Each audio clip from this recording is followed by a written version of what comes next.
ప్రస్తుతం అయితే మనం జూబ్లీ హిల్స్ నియోజకవర్గంలో జరుగుతున్న ఏవైతే పార్టీల క్యాంపెయిన్స్ జరుగుతున్నాయో మనం ఆ క్యాంపెయిన్ లో బీఆర్ఎస్ క్యాంపెయిన్ దగ్గరికి అయితే మనమైతే వచ్చేసినాము. సో ఇక్కడ ఒక్కసారి వీళ్ళతో మాట్లాడి అసలు ఈ క్యాంపెయిన్ ఎట్లా జరుగుతున్నాయో ఇక్కడ కొంతమంది ఉన్నారు, వాళ్ళతో అయితే ఒకసారి మనం మాట్లాడి తెలుసుకుందాం. చెప్పండి సార్, ఎక్కడి నుండి వచ్చినారు? మనం ఇక్కడే మేడం, లోకల్. ఎట్లా జరుగుతుంది అసలు క్యాంపెయిన్? క్యాంపెయినింగ్ అవసరం లేదు మేడం, చెప్పడానికి అసలే మాటలే లేవు. 100% వన్ సైడ్ బీఆర్ఎస్. अपना श्रीनगर डिवीजन नगर कन्फर्म वन बीआरएस 100%. ఓకే, మరి ఇప్పుడు మాగంటి సునీత గారు అయితే వస్తున్నారు కదా, మరి ఆమె ఇప్పుడు ఎలక్షన్లో పోటీ చేయడానికి మీకు ఎట్లా అనిపిస్తుంది? మళ్ళీ 4th టైం కూడా వాళ్ళ ఫ్యామిలీ వస్తారు, కన్ఫర్మ్ వస్తుంది. దాని మీద మాటలే లేవు అసలు. 100% బీఆర్ఎస్. గోపీనాథ్ అన్న ఫ్యామిలీ 100%.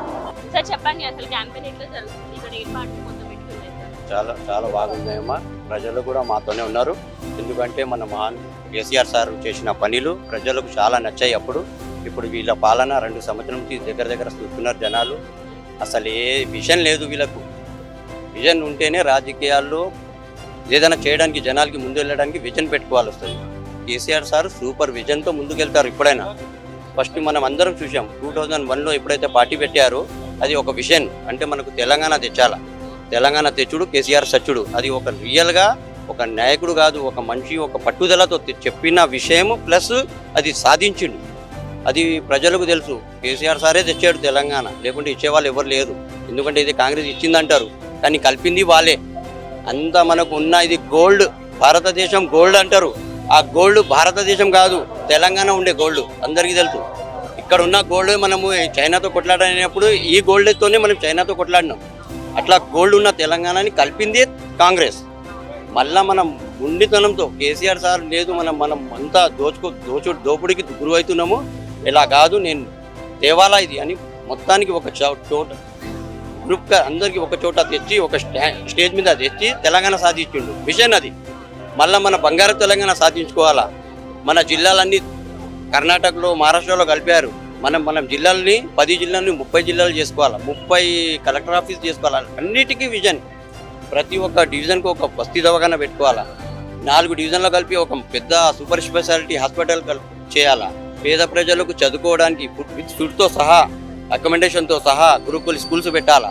ప్రతి ఒక్కటి ఒక 1 by 1 చేసుకుంటా 10 years నుంచి మంచిగా ముందుకు వెళ్తాప్పుడు దొంగ హామీలతో ముందుకొచ్చి ప్రజలను ఉట్టిగా చెప్పి, ప్రజల్ని అబద్ధం మాటలతో చెప్పి అధికారంలో వచ్చి ఇప్పుడు ఆ కేసీఆర్ సార్ మీద ఉల్టిగా ఏం లేవు అంటే, నువ్వు అపోజిషన్లో ఉన్నప్పుడు నీకు తెలియవా? ఇక్కడ కరోనా వచ్చినప్పుడు కూడా ఆ డైలాగ్ కొట్టలేదు కేసీఆర్ సారు. నేనున్నాను, మీకు పెద్ద మంచి, మీ పింఛన్లు ఆగవు, మీకు ఏది ఆగవు. ఆర్టీసీ బస్సు వాళ్ళు ఆర్టీసీని నడవకపోయినా ఆర్టీసీని పోషించిండు కదమ్మా, అందరు చూశారు. ఇప్పుడు ప్రతి ఒక్క విషయాలు గుర్తు చేస్తున్నారు జనాలు. ప్రతి ఒక్క విషయం, చిన్న విషయాలు ప్రజలు కేసీఆర్ సార్ని గుర్తు చేసుకుంటూ పక్క కేసీఆర్ సార్కి మళ్ళా వచ్చే ఎలక్షన్, ఈ బై ఎలక్షనే కాదు, వచ్చే ఎలక్షన్లో కూడా కేసీఆర్ సార్ని సీఎం చూడాలా. ప్రతి ఇంట్లో అదే టాక్. మనం చాలా పెద్ద తప్పు చేశాం, ఇవాళ మనకు దేవుడు ఎలా చేశాడు ఏంది లేదు, మనం కేసీఆర్ని మళ్ళా సీఎం చేయాలని రెడీగా ఉన్నారు. ఈ బై ఎలక్షన్లో బంపర్ మెజారిటీతో కేసీఆర్ సారే గెలుస్తున్నాడు, కారే గెలుస్తున్నది. వాళ్ళు ఎన్ని ఆర్పాటాలు చేసుకున్నా, ఎంత చేసుకున్నా గెలిచేది కారు. కాంగ్రెస్ ప్రభుత్వం వచ్చి దగ్గర 2 సంవత్సరాల దాకా అయింది. మరి ఆయన 6 పథకాలు ఏవైతే ఉన్నాయో అవన్నీ ఇంకా అమలు చేయలేరు అని చెప్పి జనాలు కూడా చాలా మంది కూడా ఎన్నో చేస్తున్నారు. మరి ఇప్పుడు మీరు ఈ క్యాంపెయిన్కి వచ్చినందుకు అసలు ఏం చెప్పాలనుకుంటున్నారు? నేను ఈ రోజు నుండే కాదు, 10 రోజుల నుండి క్యాంపెయినింగ్తో మేడం తోటే క్యాంపెయినింగ్ చేస్తున్నా. ఇంటింటికి ఏ ఇంటికి పోయినా బీఆర్ఎస్ పార్టీని గెలిపిస్తామని అంటున్నారు. చిన్న ఆడబిడ్డల దగ్గర నుండి, ఇంటర్మీడియట్ విద్యార్థుల దగ్గర నుండి వాళ్ళకి స్కూటీలు ఇస్తా అన్న ప్రియాంక గాంధీ ఎక్కడికి పోయింది? స్కూటీలు ఏడపోయినాయి, 2500 రూపాయలు ఏడపోయినాయి. 2000 రూపాయలు ఉంటే 4000 ఇస్తా అన్నావు, ఎక్కడ పోయినావు రేవంత్ రెడ్డి? ఇవన్నీ గుర్తు రావట్లేదా?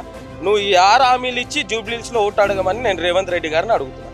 ఓకే, మరి ఇప్పుడు ఆయన 6 పథకాలు ఇస్తా అన్నారు, అవి 6 కూడా చేయలేదు. అండ్ మరి కాంగ్రెస్ ప్రభుత్వంకి ఇప్పుడు తెలంగాణ ప్రభుత్వం ఇప్పుడు ఒకటి చెప్పాలంటే, 9 ఏళ్ల పాలనలో చల్లగా ఉన్నాం మేము. ఇట్లా రోడ్ల మీదకి ఎప్పుడు రాలే 9 ఏళ్ల పాలనలో. ఈడేం చేస్తుండంటే ఫ్రీ బస్ అని పెట్టిడు, అది ఫైటింగ్ బస్ అయిపోయింది. భార్యాభర్తలలో గొడవ పెట్టిడు ఫైట్. రేవంత్ రెడ్డికి ఒకటే చెప్తున్నా జూబ్లీహిల్స్ నియోజకవర్గం నుండి, ఇక్కడ బీఆర్ఎస్ పార్టీ జెండా ఎగరడం ఖాయం. మా సునీతమ్మ అత్యంత మెజార్టీతో గెలవడం జరుగుతుంది.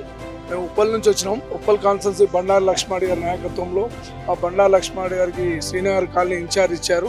దానిలో భాగంగా 277 బూత్ ఇన్ఛార్జ్ నేను చేస్తున్నాను. ఇక్కడికి వచ్చి మేము 10 రోజులు చూస్తున్నాం. ఇక్కడ ఓటర్ల దగ్గరికి వెళ్తే విశేషమైన స్పందన ఉంది. ప్రజల్లో చాలా స్పందన బాగుంది. ఎవరు పోయినా ఇంటికి ఎవరు పోయినా రేవంత్ రెడ్డి జనైల తిట్లు అని తిట్లు తిడుతూ పబ్లిక్ మేము కాదు. ఒకసారి మేము మీడియా వాళ్ళే సామాన్యంగా వెళ్ళి అడగండి. రేవంత్ రెడ్డిని ఏమంటారు అంటే రేవంత్ రెడ్డి ముఖ్యమంత్రి అంటలేదు, 420 ముఖ్యమంత్రి అంటారు. అంత దారుణంగా ఉంది ఇలా ప్రజలలో. ఖచ్చితంగా రేపు రాబోయే రోజుల్లో ఖచ్చితంగా జూబ్లీహిల్స్ ప్రజలు ఎట్టి పరిస్థితులు మా సునీతమ్మలో 1,00,000 మెజార్టీతో గెలిపిస్తారు. ఇక్కడ ప్రజలు ఆల్రెడీ డిసైడ్ అయిపోయారు, ఎవరు ఓటు వేయాలో ఏం కథ డిసైడ్ అయిపోయారు. ఖచ్చితంగా రేపు బై ఎలక్షన్లో సునీతమ్మ భారీ మెజార్టీతో గెలుస్తుంది. తెలంగాణ రాష్ట్ర వ్యాప్తంగా ఈ ఎన్నిక ఒక రెఫరెండం లాంటి ఎన్నిక. రేపు రేవంత్ రెడ్డికి బుద్ధి చెప్పే ఎన్నిక ఇది. రాష్ట్ర ప్రజలు ఏమనుకుంటారు, ఏ రాష్ట్రంలో ఎంత వ్యతిరేకత ఉందన్నది ఈ ప్రజలు రేపు జూబ్లీహిల్స్ ప్రజల చేతిలో ఉంది. రేపు జూబ్లీహిల్స్ ప్రజలు చెప్పే బుద్ధి రేవంత్ రెడ్డికి ఒక చెంపపెట్టు లాంటిది. మహేష్ కుమార్ గారు కానీ రేవంత్ రెడ్డి కానీ ఎవరైతే ఇలా మంత్రులు తిరుగుతారో ఆ మంత్రుల నెంబర్ మీరు చూడండి, వాళ్ళ కాన్వాయ్ చూడండి, ఇలా బీఆర్ఎస్ పార్టీ స్పందన చూడండి. ఇప్పుడే సునీతమ్మ మంగళారతులు తీసుకొచ్చి స్వాగతం పలుకుతారు.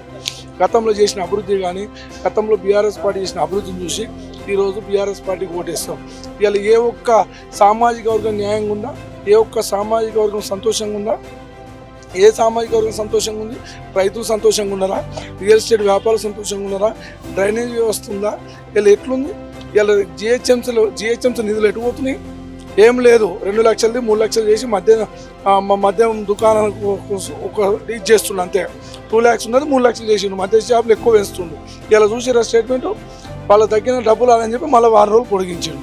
ఇక్కడ అయ్యే అభివృద్ధి చేయరని ఆయన అంటే గచ్చెత్తున్నాయి. అది మన రేవంత్ రెడ్డి పాలన, అది మన దౌర్భాగ్య ముఖ్యమంత్రి.